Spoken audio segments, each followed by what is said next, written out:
So if you've seen our video on special relativity, you're probably thinking that it involved way more math than you ever wanted to know. Or maybe your deductive reasoning skills led you to the conclusion that if there is a special relativity, there must be a non-special or general relativity. Good news, you're right. There was way too much math in the last video, so we're going to try our best not to use those horrible number things in this one. You're welcome. Gravity is a theory that everyone, including flat earthers, seem to accept without thinking about the finer details. You learn in grade school that it basically means that what goes up must come down. But in space, things orbit in circles because of gravity, so how does that even work? Welcome to Bad Astra. Fine, let's get some science content. Why? We need to talk about polyamory. Remember when Pluto was demoted to dwarf planet? It's okay, man. We all make mistakes. Isn't physics fun? Is this being recorded? Part 1. Geometry. First, let's get an important definition out of the way. The shortest path between 2 points is a geodesic. A geodesic can also be thought of as the path of least resistance, like an object falling to the ground in a straight line, or submitting to the Borg. Newton's first law states that an object at rest tends to stay at rest, while an object in motion tends to stay in motion. We can rephrase this to say an object with no forces acting on it will move along a geodesic, or the path of least resistance. In flat space, geodesics are just straight lines, so an object just drifting through empty space will keep on drifting, doing its own thing, not really having to pay attention to the plights of those with a less straight path. Now let's think about Newton's theory of gravity. It states that objects with mass pull on other objects. So, when you drop an object, it is pulled towards the most massive thing around, the Earth, with the force of gravity. But what if the object isn't being pulled down at all? What if there are no pulling forces on it, and it's just following the path of least resistance? According to Einstein's theory of general relativity, gravity doesn't pull on things with force. Instead, it warps spacetime and makes the geodesic, or path of least resistance, a curved line, and particles follow the curve. In general relativity, the sun doesn't pull on the planets, but curves the space-time around itself. The planets think they're going in a straight line, since they're following the path of least resistance, but are actually following the curved geodesics and orbiting around the sun. Which, been there. Curved space is a bit difficult to visualize, so think of 2 people on Earth, or 2 ants on a globe. Our 2 ants start at different points on the equator, and are walking south in parallel lines. Both ants continue walking straight south because they are very well trained, can swim for very long distances, and can subdue any predators with their tiny guns. What scientist thought it was a good idea to make tiny firearms? Probably an American one working for the NRA. But back to more important details of the thought experiment. Both ants will eventually reach the South Pole, but parallel lines aren't supposed to intersect, and the ants started parallel and continued walking in straight lines, so this doesn't make sense. Well, when looking at a globe, you can see that those longitudinal lines don't remain parallel, because the Earth's surface is a sphere. Bobby Ray Simmons Jr., aka B.O.B. Flat Earthers, please feel free to check out our other video, How Do We Know the Earth is a Globe? Anyway, in this globe example, the geodesics don't remain parallel to each other because the surface of the globe is curved. Because the surface is curved, the shortest distance between the equator and the South Pole is not a straight line. The globe example uses a 2-dimensional surface curving into 3 dimensions, but 3-dimensional space can also be curved into higher dimensions. Space where parallel lines curve inwards toward each other, like a globe, has a positive curvature. Space which is flat, like a table, has no curvature. To imagine negative curvature, think of putting our 2 ants on a saddle instead of a globe. A higher curvature describes a sharper curve. So the sign of the curvature describes whether parallel lines curve towards or away from each other, and the magnitude of the curvature describes how quickly they curve. Part 2.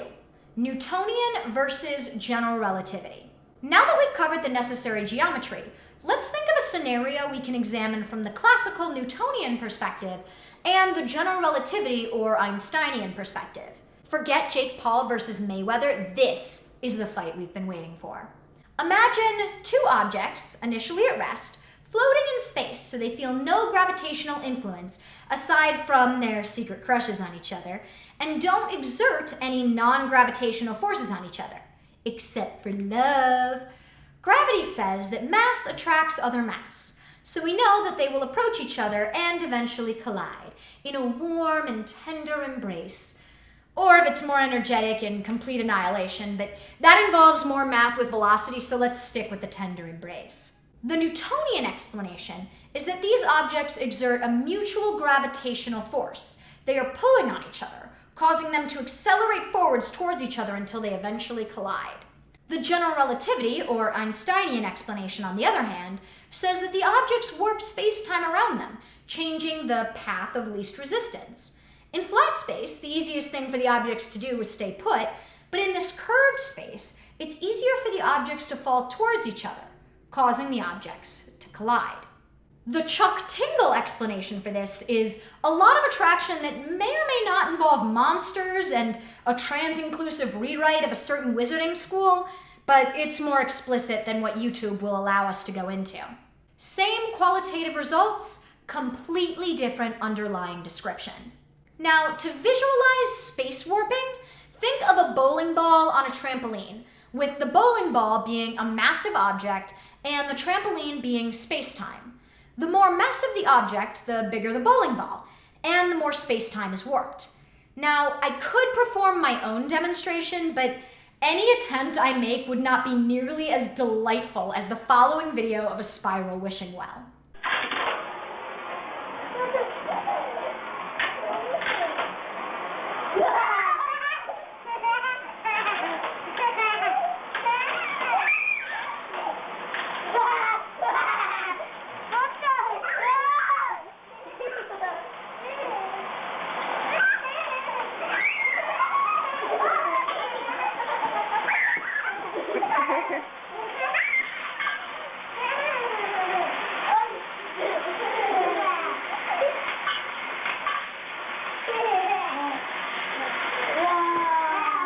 Notice how the coins all start moving in a straight line, but the surface of the well is curved, causing the coins to move in a circle, or orbit the central hole. None of the coins have sufficient velocity to maintain orbit, so they gradually fall in, falling faster and faster the closer they get to the center of gravity because the space becomes increasingly warped. But what's the practical difference? How can we know which explanation of gravity is correct? If it's all the same, why not choose the one with easier math? Please, for the sake of my sanity, can we please choose the one with the easier math? Well, for scenarios with weak gravitational fields and objects moving slower than light, the predictions of general relativity are very, very close to those of Newtonian gravity. So generally, we do choose the easy math, thank goodness. Engineers don't tend to use general relativity on a regular basis. Except GR instrumentation people at LIGO. They're awesome and are very good at complicated math. But for scenarios with strong gravitational fields and higher speeds, the predicted results begin to diverge. For example, Mercury's elliptical orbit. The long axis of Mercury's ellipse revolves around the sun at a rate greater than a Newtonian theory prediction by 1 degree every 8,300 years, while GR predicts this precession exactly. This is why engineers are fine with Newton, but why we know general relativity is more accurate than classical physics. Part 3. Photons are the lightest thing. Another way we could test general relativity is by seeing whether light is affected by gravity. Newtonian gravity says that two objects with mass will pull on each other, but photons don't have mass, so they shouldn't be dragged down by anyone's problems. They're aero aces who live their best lives without attraction to heavenly bodies. General relativity says space-time is bent towards any massive object, so anything, even light, would be attracted to the thicker bodies. So here are a few testable predictions. 1. A light beam traveling toward a massive object would take less time to reach its destination than would be predicted by the speed of light, since the warping of time makes that a shorter distance. Conversely, a light beam traveling away from a massive object would take more time to reach its destination than would be predicted by the speed of light, since the warping of time makes that a longer distance. These effects wouldn't be because the light travels faster or slower, but because it has less or more space to travel through, due to the warping of space. Remember, the more massive the object, the more the surrounding space is bent, so the greater the effect on the photons. The thicker you are, the harder those photons fall for you, if you know what I mean. Time seems to fly when I'm with you. Are you calling me massive? Let's look at some graphs. I love a good graph. This is a light cone. All 3 dimensions of space are condensed into the x-axis as space, and the y-axis is time. The shaded region represents all of the points in spacetime that any light beam sent out from the origin could reach. These points are inside the future light cone. Because light travels at a fixed speed, the slopes of the lines are constant, and the further in time you go, the further light can travel. It also conveniently makes the same shape as a cartoon illustration of light from a flashlight, so you can imagine it in an episode of Scooby-Doo to make this more fun. You can also draw a past light cone, where the lines outlining the cone represent light beams that would reach the origin coming from either direction. All the points in space-time that can have affected you in some way. When astronomers look out at the universe, the further they look, the further back in time they're looking, because light from more recent events hasn't reached us yet.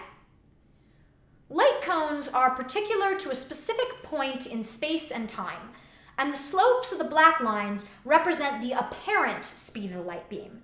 The shallower the slope, the faster the light appears to be traveling. Now, say we're at a point near a massive object, say on a pale blue dot orbiting the sun. Depending on how far from the sun we orbit, our light cones could look something like this. Light, like everything else, is following the bend of space towards the sun. This is why the light cones are shallower on the left sides, since they are taking a shortcut and appear to be moving faster, but are steeper on the right since they are traveling against the warp space.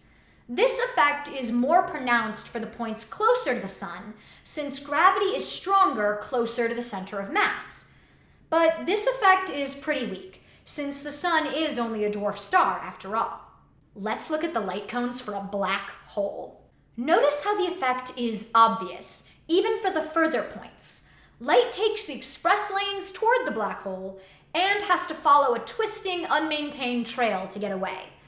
The dotted line, where the closer 2 points are located, is called the Schwarzschild radius, or event horizon. This is commonly known as the point of no return. Notice how the right side of the light cones just goes straight up. No matter how long this light beam is traveling, it will never get any further away from the black hole. What this means is that even light shown directly outwards from the event horizon would eternally hover at this same radius with an apparent speed of 0. Inside the event horizon, the light cone is completely tipped inwards, so light beams directed in any direction would all approach the center of the black hole. Space is so warped that there is literally no path out.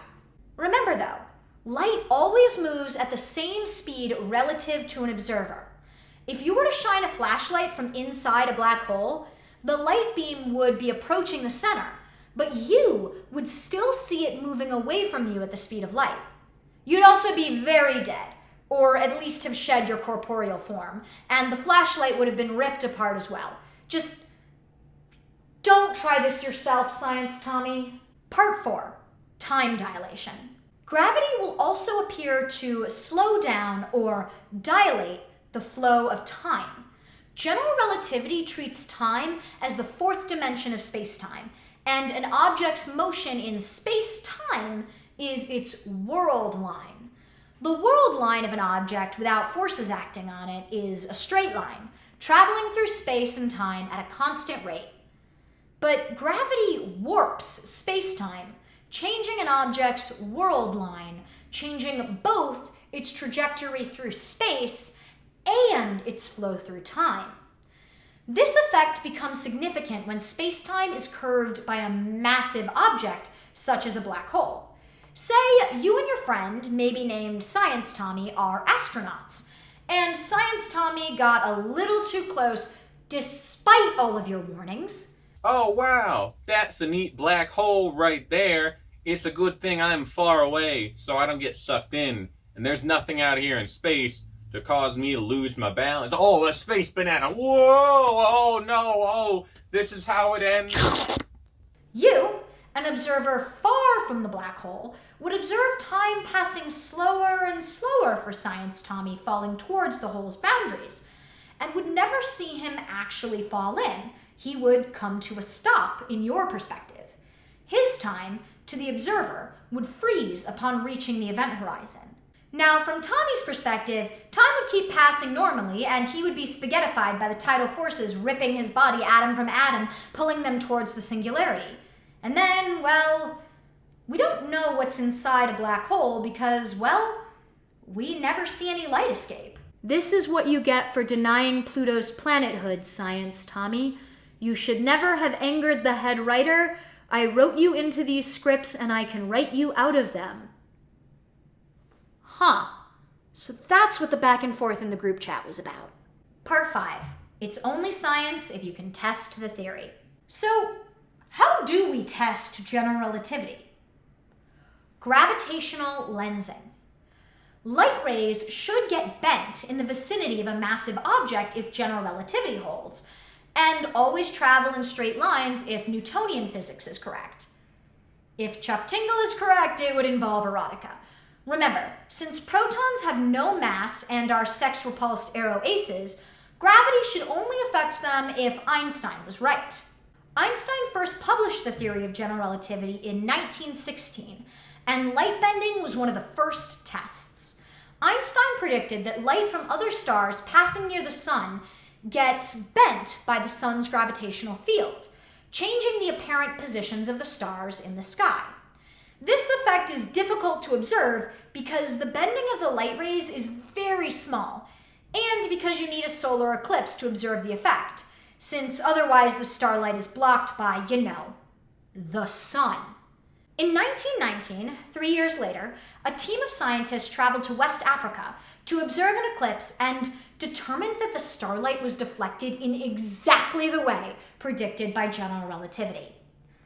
And that's how you get observational evidence. I should also note that these observations were done safely and not by looking at a solar eclipse without glasses. That would just be stupid. Gravitational lensing is also fun for astronomers today. Massive objects like galaxies can act as lenses. Weak gravitational lensing can magnify a region of space, but a massive enough lensing object could bend light so much that you could see multiple images of an object behind it. That's some strong gravitational lensing. Part 6. Gravitational waves. Gravitational fields cause ripples in spacetime, which can interact with other ripples and cause a gravitational wave. A sphere would become elongated if a wave passed through it, causing the relative time it takes for light beams to pass through the sphere in different directions to oscillate. A heavy mass shaking back and forth vigorously enough, like a pair of neutron stars or black holes orbiting each other, will cause a space-time ripple that will radiate outwards. The neutron stars or black holes would lose energy as they emit energy waves, causing the two orbiting objects to decay, gradually at first, and the two objects to spiral into each other, no longer able to control their attraction for one another. The closer the objects got, the faster the oscillations would be, the faster they'd lose energy by emitting gravitational waves, and the faster they'd move towards each other until they collided in a horrifying annihilation and not the beautiful erotic embrace like what would be expected if the Chuck Tingle theory was correct. The final stages of this death spiral might produce gravity waves strong enough for us to detect on Earth. Gravitational waves could also help us explore the early universe. A tiny fraction of a second after the Big Bang, there was an extremely hot, dense soup of elementary particles, dense enough that any ripples propagating through it would have moved enough matter around to emit strong gravitational waves. Detecting these waves might give us direct observational information about the universe within its first fraction of a second of existence. LIGO, the Laser Interferometer Gravitational Wave Observatory, was designed to detect gravitational waves. The detector contains two long perpendicular evacuated chambers, 4 kilometers long, with lasers being continually fired back and forth along both chambers, and a detector that can detect minute changes in the relative light travel times along the two paths at the intersection. Light should take the same time to travel the same distance, unless a gravitational wave came and changed the distances in one direction. A regularly oscillating change in light speeds shows a gravitational wave. This is why they do the fancy general relativity math. Between 2015 and October 2019, LIGO had detected 50 separate gravitational wave-causing events, ranging from 4 to 200 solar masses in size. So, no big deal, just the 2017 Physics Nobel Prize. And in September 2020, they found a black hole merger between a 66 stellar mass and an 88 stellar mass black hole, which produced a black hole 142 times the mass of our sun, and changed the face of our observational evidence for black holes, since previously only stellar mass and supermassive galaxy-anchoring black holes were observed. Solving the mass gap could tell us how supermassive black holes form, and probably give someone else a Nobel in the process. Like maybe a group of planetarium rejectees who started making science videos on the internet? Or, someone with the resources to do the actual life-changing research. Part 7. The expanding universe. The equations of general relativity also show us that the universe must be constantly changing, either expanding or contracting. According to general relativity, if things don't move, space as a whole would contract and the distances between things would shrink. Either the universe must be expanding, depending on how fast it was expanding, it might eventually stop and start contracting, or contracting, like that one kid in class that seemed like they were going to explode if they were forced to stay still. Turns out they were simply giving the class a stellar example of the constant moving state of the universe and annoying their teacher at the same time. This conclusion seemed so implausible to Einstein that he attempted to modify the theory in order to allow for an unchanging universe, because this kid that won't sit still just needs to be disciplined.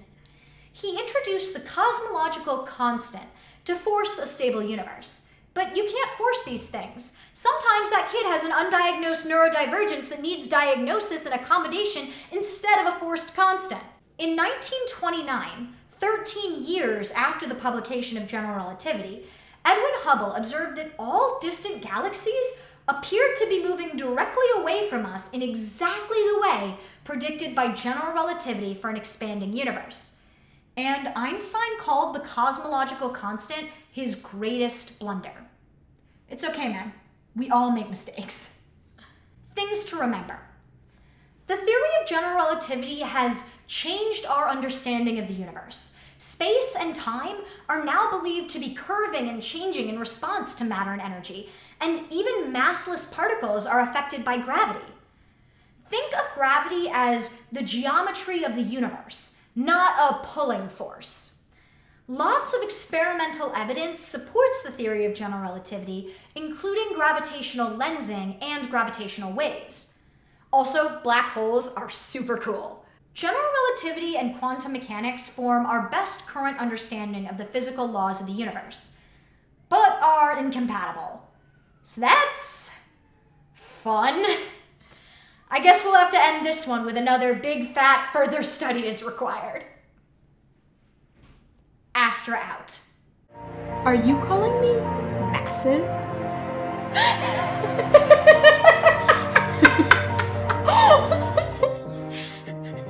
Thank you so much for joining us here on Bad Astra. If you enjoyed watching, please like this video, leave a comment telling us what topic you'd like to see next month, and share it with everyone you know. Be sure to also subscribe and ring the notification bell so you never miss a new episode. And if you can't get enough of me, Eris, and Science Tommy, join our Patreon, where we post behind-the-scenes, deep dives, and other fun content. A special thank you to all of our Patreon supporters who make these videos possible. Astra out.